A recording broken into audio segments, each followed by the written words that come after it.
So, here with Steve at EGX London, a lead developer on Battlefield Hardline, executive producer, and is it vice president of Visceral Games or full president? I'm the GM VP for Visceral Games, but I like developer better. Cool, okay.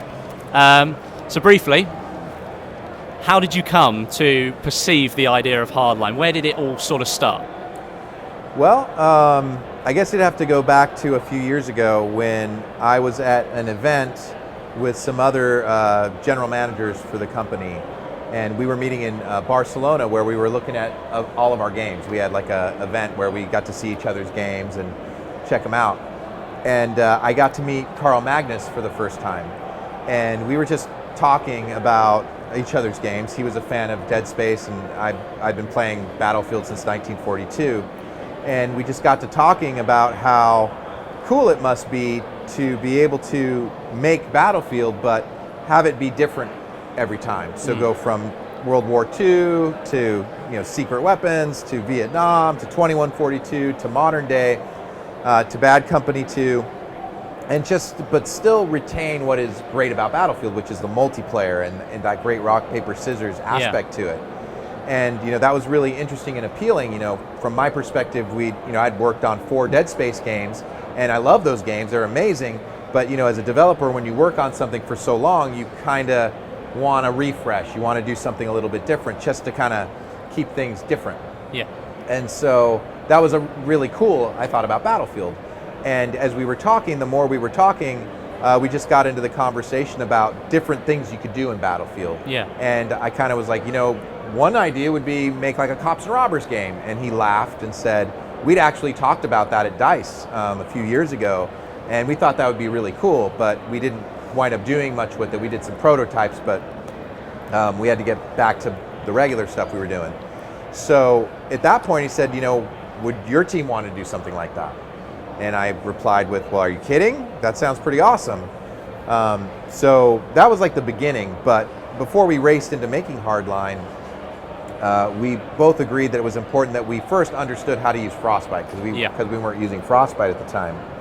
And so Battlefield 3 was doing its premium, and we kind of agreed that it would be great for our team to kind of learn how to use Frostbite and learn how to make Battlefield multiplayer by helping out and doing one of the expansions. So we actually made the endgame expansion for Battlefield 3, introducing the motorcycle, air superiority modes, those maps. Our team did that. And so that worked out really well, and DICE was really happy with it. It seemed like the community was happy with it. So we decided, hey, let's go for it. Let's try to make this Battlefield Hardline game. Well, okay. So generally, it came from sort of a very brief conversation with some of the guys. Okay, that's interesting to know. And I didn't know about the endgame thing. That's really quite cool. Cool. So moving forward a bit, obviously now you're very much into the development of the game. And it's been spoken about a lot that the game was supposed to come out in October, end of October, but the decision was made to sort of move it into 2015. Looking at what we played after E3 in the beta and things like that I thought the game felt quite sort of accomplished, and there was a lot of things in there. If you'd have released the game in October, I would have been happy to play that. What were some of the main things that you've kind of worked on in this extra time that you've got that we might see in 2015? Well, I think some of the bigger things, and the bigger reason with delaying the game was, we did this beta and we got all this great feedback, but we realized we weren't going to have a lot of time to act on it. So the company's really focused on listening to our players, putting players first now with our new CEO Andrew, and he was very amenable to giving us the more time so we could actually implement what the community had been talking about. So I think both multiplayer and single player have benefited quite a bit. In multiplayer, a lot of the feedback coming out of the beta, we've acted on, trying to put in faction-specific weapons, we've done that. Adjusting the explosives that are in the game, taking those away from the classes and putting them more as battle pickups, or putting them in the trunks of vehicles is another example. Some other, tuning changes, like the way bullet flinch works. Those are some of the things that we've done. And on the single player side, we've leaned more into kind of the theme of cops and criminals and created new features that really touch into that, whether it's our cop style feature that lets you kind of see the way that you progress and which type of style you feed into, and then that unlocks additional weapons as you progress through the game. Or our freeze mechanic that lets you pull out your badge and have enemies stick their hands up for non-lethal takedowns. Those are some of the things that we've added. So would you say that the extra time's been used to make some more intricate changes to the game rather than massive standout features? Yeah, I think that'd be accurate. I don't think there's been any kind of wholesale resets or anything like that. It's just been more tuning and finessing and improving what's there, because I think the team actually had some really great ideas, and the beta was in some ways a validation of some concepts and then a chance for us to rethink others based on what our players were saying. That's really good. You mentioned faction-specific weapons. Did you mean asymmetrical? Yes. So something that you can only use as a robber as opposed to cops? That's right. So that was the big thing people were saying, like, hey, well, I like it better when the criminals only have these weapons. It makes them feel more special. And then when you see somebody drop a weapon, it's a cool moment when you can grab that weapon that you don't normally have. And so, we've implemented that based on the feedback. And that was one of those things where, kind of my initial gut was, well, when I'm playing the game, if I really like my P90 and then I go to the other side and I can't use it, I would feel bummed. And, I wouldn't like that. But it turns out the community actually does want that. So we changed it. I think they touched on it with Battlefield 3 just very briefly, and it was quite a big thing in previous Battlefield games. But it's good to see that you took that on board. And I'd have to say it's probably trying to strike a balance between the two, really, because some people's always going to want one and some people are always going to want something else. And the single-player aspect for the developer studio, Visceral, for you guys, I guess, was really important because you've heavily focused on single-player narratives before. With Hardline, you went quite in-depth with it, and with the reveal, you can see just how far you've gone into it.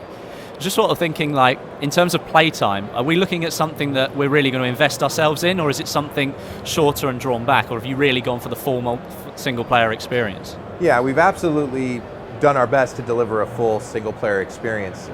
Shooters, based on play styles, some people can chew through them very quickly. But I think our hope with the game, with single-player, is that people get a good 7 to 10 hours of fun out of single player. Yeah. And then we've got a lot of mechanics that hopefully encourage replayability. Our investigation mechanic, for one thing, that allows you to go through the world and find clues to piece together subplots within the game world, as a reward system, actually give players battle packs. Oh, cool. So, if you're heavily into multiplayer, you might want to play through single player a couple times so you get all those investigations solved, so you get those extra battle packs to bring into multiplayer. So we're really hoping that people not only play it once, but maybe go through it multiple times, try the different play styles out, and then do all those investigations. Sounds really interesting.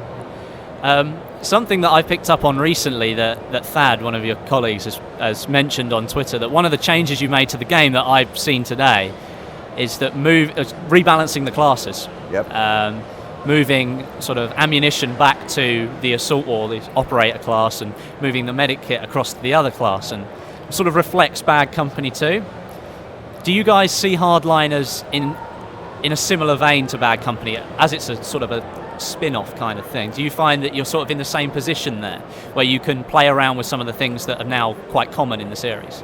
Yeah, I think that's a good way to look at it. I mean, I'm a huge fan of, I really like Bad Company 2. I thought it was great fun. And really, the destruction was awesome. The Vietnam expansion was sick. Just really, really fun. And I think I could see people making that comparison that, we are a little bit more balanced towards close quarters, really trying to have the fights be a little bit closer. And then the balancing, as you mentioned, I think we're definitely leaning more in that direction. But for me, I thought that was one of the best entries in the series. So, yeah, definitely. I have to agree. It's one of my favorite ones.